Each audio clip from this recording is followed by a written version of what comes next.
Welcome back to Dummy Boy Finance. I'm Dummy Boy, and today we're going to talk about if Air Canada stock is a buy. Air Canada is Canada's largest airline.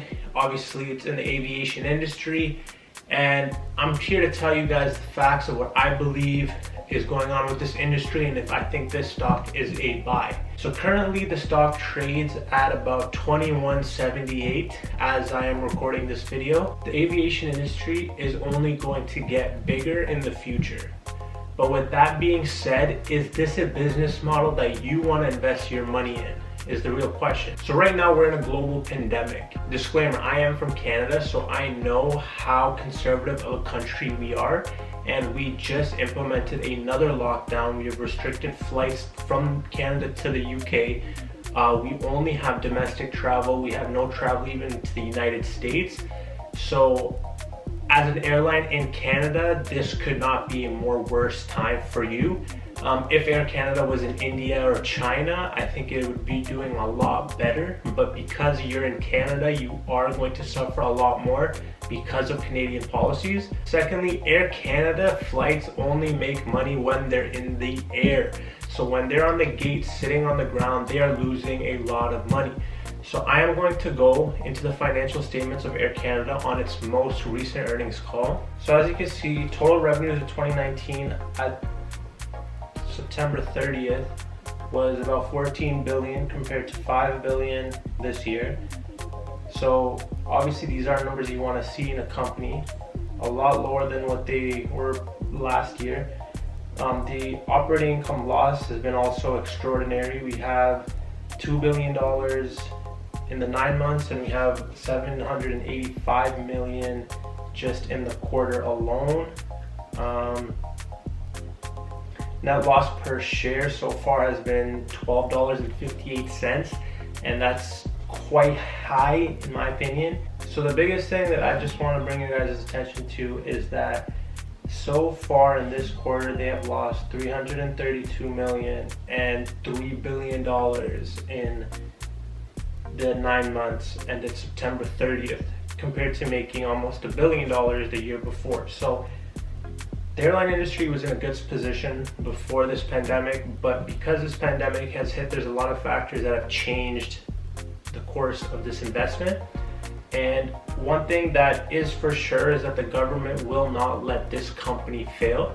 So there will be a lot of subsidies, a lot of grants, a lot of payouts for these guys. But with that being said, there's going to be a lot more interest payments that Air Canada has to pay back to the government for keeping them above water. And me as an investor, I don't want to take on that much debt because I also feel like the markets are very overextended. So if the markets were to take a dip, I think companies that have really ugly balance sheets like Air Canada does right now are going to get destroyed. You also have to take into consideration that Warren Buffett dumped all his airline stocks and he is the GOAT of all GOATs. So you have to kind of look at what he did and kind of make a rational decision about why he did it. And so I initially wanted to start a position in Air Canada when it dropped, but then as this pandemic has just lingered and gone on longer and longer, which is not their fault at all, but the hole that's being dug is just getting deeper and deeper, and I feel like it's going to take longer and longer for them to get out of that hole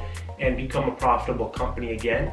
And which is why I personally would not invest into Air Canada at the moment until I start to see things going differently. But right now, with the current business model, the current world dynamics, I don't see this as a good place to put your money at. However, if you are looking to buy Air Canada stock, I'm going to go and show you guys a quick little technical analysis on where Air Canada stands today. So this is Air Canada stock chart. We're looking at it at the daily time frame.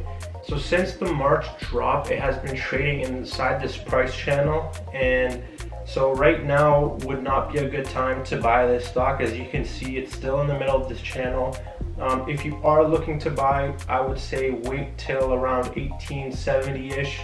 So in the high 18s, maybe start a position or kind of watch that line of support, see if it back tests, and if it bounces off of it. If it doesn't bounce off of it, maybe set a stop loss underneath it. But again, I personally will not be investing into the stock. If I do see opportunity in a swing play, I might hop in on it, but with that being said, this chart doesn't really look like this stock's going anywhere. I think it'll be trading in this channel for a year, maybe even 2 years. I don't see too much growth happening with this stock. I personally consider it dead money. It may be in the same spot it is today 2 years from now, and I don't want to put my money into something like this. So, but again, you're looking at resistance in 27.90 where we hit it and we aggressively bounced off of it. And I expect it to get down to this line of support.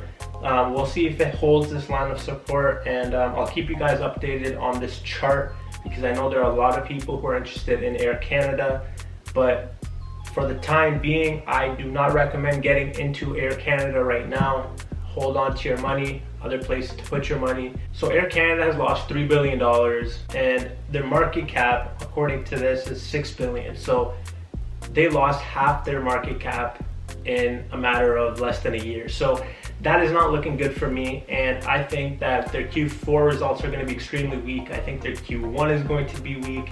Another thing that I'm very unsure about Air Canada is business travel. I know that a lot of Air Canada revenue comes through business travel, and because of how 2020 has transpired and the emergence of Zoom and online meetings, I'm not sure that companies are going to be doing as much travel. Again, this is just speculation, I'm not sure, but it does put that curtain of uncertainty for me, not knowing if business travel is going to be as big as it was pre-pandemic. I do admit travel will go up once the vaccine has arrived. Just the numbers and the finances for Air Canada are looking a little sticky. They have too much debt, too many interest payments, and as of right now, I would not want to be in Air Canada. I would not want to be an Air Canada shareholder. I recently drove by Pearson International and all their flights are just sitting at the gates. And every time I see that, I'm just looking at millions and millions of dollars being lost every single day. So when would I buy Air Canada personally? If Air Canada was to get down to $10 or anything less than $10, I'd be a buyer. I still feel that there might be a chance it could get down to $10 because the market is at all-time highs. So if the market was to correct, I think Air Canada would be one of the first companies to get hammered because of their debt. Canada is a very conservative country, so it does not fare well for air travel at the moment. And now there's talks of a new strain in the UK, so travel from Canada has been suspended to the UK. There's just a lot of negatives going on with air travel right now, and I would not want to be a shareholder in Air Canada at the moment. What do I know? This stock could double in a year, but I don't see that happening. If you guys like this video, don't forget to like the video. Don't forget to subscribe. This is Dummy Boy Finance. I'm Dummy Boy. I'll see you guys in the next one.